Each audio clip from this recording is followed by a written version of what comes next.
Hello, আসসালামু আলাইকুম। Ramzan special আজকের পর্বে হোটেল স্টাইলের মতো 2 ধরনের ডিমের চপের রেসিপি শেয়ার করব, আর সেটা আমি একেবারে ঘরে থাকা সাধারণ মশলা দিয়ে তৈরি করে দেখাবো। তো এর জন্য আমি 4টি আলু সিদ্ধ করে নিয়েছি, এবং আলুগুলো সিদ্ধ করার সময় খেয়াল রাখবেন এটা যেন সিদ্ধ হয়ে একদম বেশি নরম না হয়ে যায়।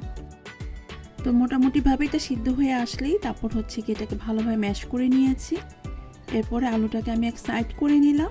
এখন আমি এর মধ্যে দিচ্ছি 1/2 কাপ পরিমাণে পেঁয়াজ বেরেস্তা। ডিম চপে ট্রাই করবেন পেঁয়াজ বেরেস্তাটাই দিতে, কেননা পেঁয়াজ বেরেস্তা দিলে এই চপ বানানোর শেপটা খুব সুন্দর হয়, এবং কাঁচা পেঁয়াজের কারণে যে পানি ছেড়ে দেয় এটা আর কি সেই প্রবলেমটা হয় না। তো এরপরে আমি এখানে 1 চা চামচ ধনে গুঁড়ো, 1 চা চামচ চাট মশলা এবং 1 চা চামচ জিরার গুঁড়ো নিয়েছি, সেটা এখন এর মধ্যে দিয়ে দিলাম। এরপরে দিয়েছি কাঁচামরিচ কুচি, এটা আপনাদের ঝালের টেস্ট অনুযায়ী অ্যাড করবেন। দিয়েছি 1 টেবিল চামচ ধনেপাতা কুচি, 1/4 চামচ গোলমরিচের গুঁড়ো, 1 চা চামচ চিলি ফ্লেক্স, স্বাদ অনুযায়ী লবণ, আর 1 চা চামচ তেল দিয়ে প্রথমে মশলাগুলো ভালোভাবে মিক্স করে নিলাম। এরপর আলুর সাথে এটাকে মিক্স করে নিয়েছি। তো এটা মিক্স করে নেওয়ার পর এখন এটাকে এক সাইডে রেখে দিলাম। এখন এদিকে আমি 4টি ডিমও সিদ্ধ করে নিয়েছি। তো দুটো ডিমকে আমি 4 ফালি করে কেটে নিয়েছি। আপনার চাইলে 2টা ভাগেও ডিমগুলোকে কেটে নিতে পারেন।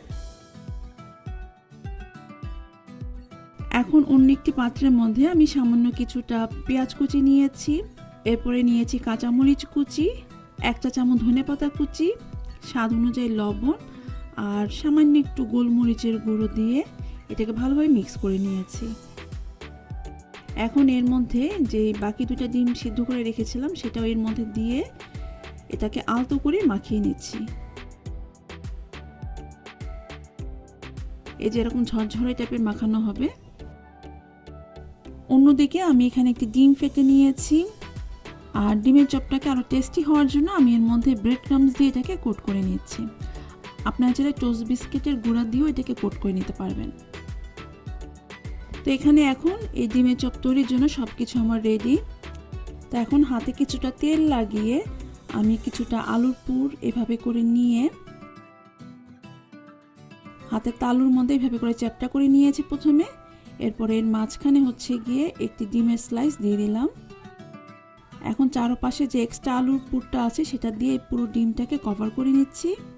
এরপরে এটাকে একটু লম্বা আকৃতি করে শেপ করে নিচ্ছি। আপনারা যে শেপই দেন না কেন খেয়াল রাখবেন এই আলু চপটার মধ্যে যেন কোনো রকম ক্র্যাক না থাকে। তো এরপরে আমি এটাকে ডিমের মধ্যে প্রথমে কোট করে নিয়েছি। তো এরপরে হচ্ছে গিয়ে ব্রেড ক্রাম্বসের মধ্যে কোট করে নিচ্ছি। আমি আজকে এই ডিমের চপগুলো 2টা লেয়ারে কোট করে নিব। তো এই কারণে আমি আবার এটাকে ডিমের মধ্যে মাখিয়ে নিলাম, তারপর আবার ব্রেড ক্রাম্বসের মধ্যে এটাকে কোট করে নিলাম। এভাবে করে বানিয়ে আপনারা নর্মাল ফ্রিজে প্রায় 3 দিনের মতো সংরক্ষণ করে খেতে পারবেন। আর আপনারা যদি ডিপ ফ্রিজে সংরক্ষণ করতে চান তো প্রথমে প্লেটের মধ্যে ছড়িয়ে রেখে তারপর যখন এগুলো শক্ত হয়ে যাবে তারপর একটি পলি ব্যাগ বা বক্সের মধ্যে ভরে আপনারা রেখে দিতে পারবেন 1 মাসের মতো।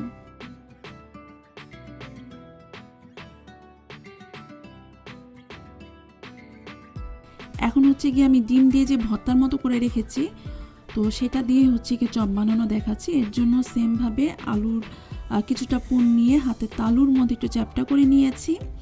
এখন এর মধ্যে সেই ডিমের ভর্তা এর মধ্যে দিয়ে দিলাম। এরপরে চারপাশ থেকে আলুর পুরটা দিয়ে এটাকে কভার করে নিয়েছি। এটাকেও আমি ডিমের লম্বা শেপে আর কি তৈরি করে নিচ্ছি। আর এটাকেও সেম একইভাবে আমি ডিম এবং ব্রেড ক্রাম্বসের মধ্যে ডাবল কোট করে নিয়েছি। এখন আমি কিছুটা এই ডিমের চপ ভেজে দেখাচ্ছি। এর জন্য চুলায় আমি আগে থেকে তেল গরম হতে দিয়েছি। আলু জাতীয় কোনো কিছু ভাজার ক্ষেত্রে খেয়াল রাখবেন তেলটা অবশ্যই যেন গরম হয়, এবং সেই সাথে অনেক বেশি পরিমাণে ভাজতে যাবেন না, কম করে ভেজে নেবেন। আরেকটা টিপস হচ্ছে প্রথমে আপনারা একটা তেলের মধ্যে ভেজে দেখে নেবেন যেটা ফেটে যাচ্ছে কিনা। যদি ডিমের চপ মনে হয় যে ফেটে যাচ্ছে তাহলে সেক্ষেত্রে আপনারা আলুর পুরের মধ্যে কিছুটা ব্রেড ক্রাম্বস অথবা কর্নফ্লাওয়ার একটু মিক্স করে নেবেন, তাহলে ডিমের চপ বা আলু জাতীয় যে কোনো চপই আর ভেঙে যাবে না। তো মিডিয়াম আঁচে চপগুলো ভেজে নেওয়ার পর এখন আমি এগুলোকে উঠিয়ে নিয়েছি। সো এইটা তৈরি হয়ে গেল গরম গরম ডিম আলুর চপ। দুইটা পদ্ধতিতে দেখালাম, আপনাদের কাছে যেভাবে ভালো লাগে আপনারা সেভাবেই তৈরি করে নিতে পারেন। আর এটা খেতে অসাধারণ। আর আজকের ভিডিওটি ভালো লেগে থাকলে প্লিজ লাইক শেয়ার করে আমাকে সাপোর্ট করবেন। তো আজকের মতো তাহলে বিদায়, আল্লাহ হাফেজ।